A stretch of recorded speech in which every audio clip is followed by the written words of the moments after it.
थे फिर से एक नए वीडियो में। आज हम लोग एक्सरसाइज 8.10 क्लास 10th का त्रिकोणमिति का 5वें प्रश्न को बनाने जा रहे हैं। आप इस चैनल पर नए होंगे, चैनल को आप लोग सब्सक्राइब कर दीजिएगा। पिछले जो भी वीडियो हमने बनाया है क्वेश्चन नंबर 1, 2, 3, 4 का, उसका वीडियो में हम डिस्क्रिप्शन में लिंक डाल देंगे, आप जा करके उसको देख लीजिएगा। चलिए, क्वेश्चन है कि यदि सेक थीटा बराबर 13/12, सेक थीटा का वैल्यू कितना दिया है 13/12, सेक थीटा का वैल्यू 13/12 है। यदि सेक थीटा बराबर 13/12 दे दिया है तो थीटा के अन्य त्रिकोणमिति, यहाँ पे मैंने सब पूछ रहा है, जो भी त्रिकोणमितीय अनुपात होता है ट्रिग्नोमेट्री में 6 का मान पूछ रहा है। तो सबसे पहले यहाँ पे हम क्या करेंगे, एक राइट एंगल ट्रायंगल बनाएंगे। क्या बनाएंगे? राइट एंगल ट्रायंगल बनाएंगे। ये रहा हमारा राइट एंगल ट्रायंगल। एक यहाँ पे सबसे पहले हम क्या करेंगे, एक इस तरह का राइट एंगल ट्रायंगल बनाएंगे। ये इस तरह का राइट एंगल ट्रायंगल हम ड्रॉ कर देंगे। राइट एंगल ट्रायंगल ड्रॉ करेंगे तो इसमें एक बात और भी ध्यान रखना है कि यहाँ पे क्या रखा है ना कि ये थीटा कह रहा है, केवल ये क्या कह रहा है, थीटा का मान कह रहा है। मतलब इसमें कोई ये नहीं है कि एंगल का मान चेंज हो रहा है। जैसे पिछले प्रश्नों में ए बी सी देता था तो ए के पास रखना पड़ता था, बी के पास रखना पड़ता था, तो ऐसा नहीं है इसमें। तो सेक थीटा का मान 13/12 है, तो कैसे हूँ भी एंगल हम ले सकते हैं इसमें। तो यहाँ पे हमने ए इसको माना, ये बी माना और ये सी माना, थीटा यहाँ ले लिया, तो यहाँ पे राइट एंगल ट्रायंगल बना।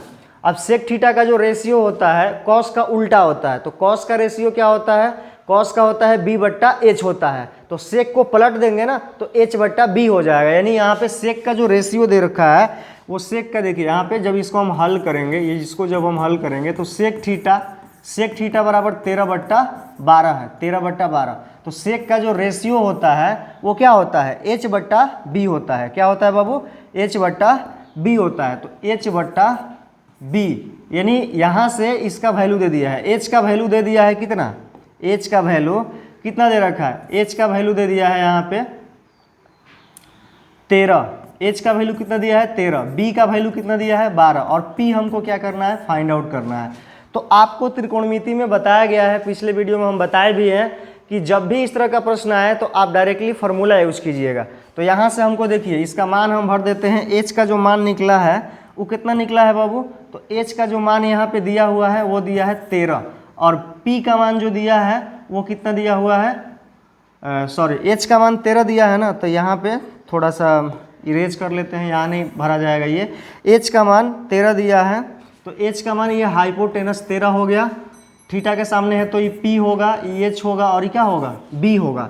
तो b का मान दे दिया है 12 और इसको p को हमको क्या करना है, निकालना है। p को क्या करना है, निकालना है। तो इसको जब हम निकालेंगे तो देखिए p का एक सूत्र होता है, p का क्या होता है, सूत्र होता है। तो यहाँ पे लिख देंगे सूत्र से p बराबर √h² - b²। अब यहाँ से क्या होगा ना कि h का वैल्यू कितना है 13 का स्क्वायर माइनस 12 का स्क्वायर। अब बताइए 13 का 169 होता है और 12 का 144, जब घटा देंगे तो 25 आएगा और 25 की क्या होता है, वर्गमूल 5 होता है। तो यहाँ से इसका वैल्यू कितना आ गया, 5 आ गया। कितना आ गया, 5 आ गया। अब उसके बाद क्या करेंगे कि यहाँ पे अन्य त्रिकोणमितीय अनुपात पूछ रहा है, तो यहाँ पे हम लिख देंगे प्रश्न से। अब सारा त्रिकोणमितीय अनुपात का मान पूछ रहा है, तो आप बताइए कि सभी त्रिकोणमितीय अनुपात का मान हम निकालेंगे यहाँ पे। तो ये देखिए यहाँ पे हम लिखेंगे सबसे पहले साइन थीटा, दूसरा क्या होगा कॉस थीटा और तीसरा क्या होगा टेन थीटा।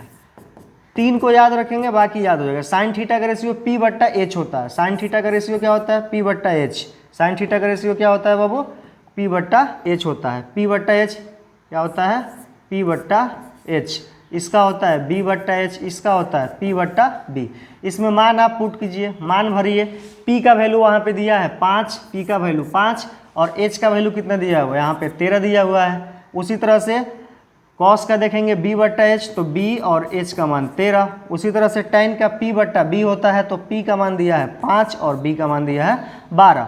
अब साइन कॉस tan हमने निकाल लिया है। अब इसका अपोजिट जो भी ट्रिग्नोमेट्री रेशियो होता है, साइन का क्या होता है कॉसेक, साइन का अपोजिट कॉसेक। कॉस को लिख देंगे फिर सेक और tan का लिख देंगे यहाँ पे क्या, कॉट।